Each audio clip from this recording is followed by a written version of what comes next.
I noticed something was off the moment she stepped out of the car. No smile, no greeting, not even a glance.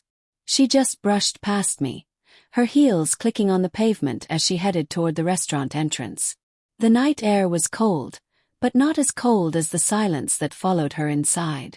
We were supposed to meet her friends for dinner. Something casual, something normal. I'd been looking forward to it, actually. After weeks of distance between us, I thought maybe tonight could thaw whatever had been building. But the way she avoided my eyes, the tension in her jaw, it told me everything I didn't want to hear. Inside, laughter and clinking glasses filled the dimly lit room. Her friends greeted me with polite smiles, the kind that skimmed the surface and never reached the eyes. She took a seat at the far end of the table, leaving the chair next to her open for someone else, someone who didn't exist. Throughout dinner, she didn't say a single word to me. Not one.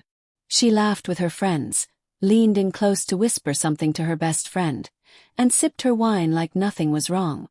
But every so often I caught her glancing at her phone, her expression flickering for just a second. Guilt? Fear? Before she locked the screen and placed it face down. I tried to start a conversation once. "Did you hear from your sister?" Asked careful, casual. She looked at me, her lips parting as if to speak, but then her eyes darted away. "She's fine," she muttered, and that was it. The silence grew heavier, pressing down on me until it felt hard to breathe. I kept wondering what I'd done wrong. Maybe I'd said something earlier that upset her. Maybe she was tired, stressed, distant for reasons that had nothing to do with me. But deep down, that quiet voice, the one you try to drown, was whispering that it wasn't about me at all. It was about someone else. Her friend Lily sat across from me. She was trying too hard to act normal, her laughter a little too loud, her eyes flicking toward my wife and then back to me. She looked nervous, guilty even. I didn't know why until later. By dessert, I couldn't take it anymore. I excused myself to the restroom just to breathe, just to collect myself.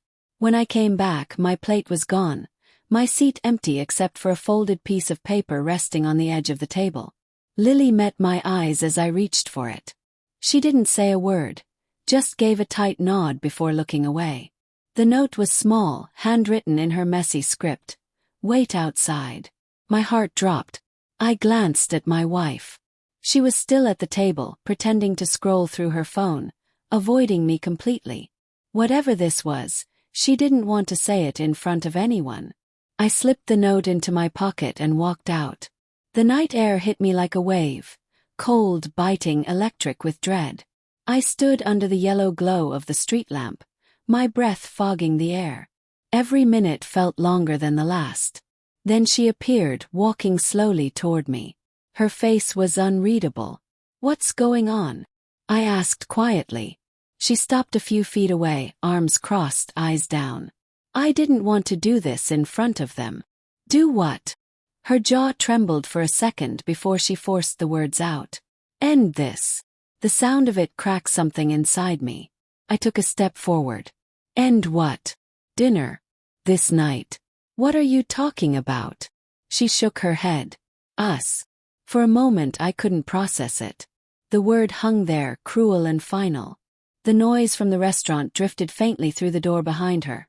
Laughter, clinking glasses, the world still spinning while mine stopped completely. "Why?" I whispered. She exhaled shakily, eyes glistening. "Because I can't keep lying to you." That voice inside me, the one I'd tried to silence, roared to life. "Lying?" She nodded, looking down. "It started small. Text. Coffee after work." I didn't mean for it to turn into anything, but it did. The street light flickered above us. Somewhere, a car alarm went off in the distance, muffled and irrelevant. All I could hear was the blood pounding in my ears. "Who?" I asked, my voice barely audible. She hesitated. "You don't know him. He's from my office." I closed my eyes, trying to stay upright. "How long?" 6 months. 6 months.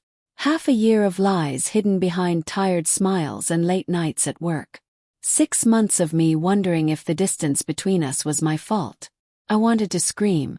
I wanted to ask her why she'd brought me here to this restaurant, to sit across from her friends while she ignored me like a stranger. But I didn't. I just stood there, staring at the woman I thought I knew, realizing I'd lost her long before tonight. She started to cry, the kind of quiet crying that comes from deep guilt, not grief. "I didn't mean to hurt you," she said. "I just couldn't stop it." I laughed, hollow and bitter. "You couldn't stop it." "Could've. You chose not to." She flinched but didn't deny it. "I know. I just didn't know how to tell you.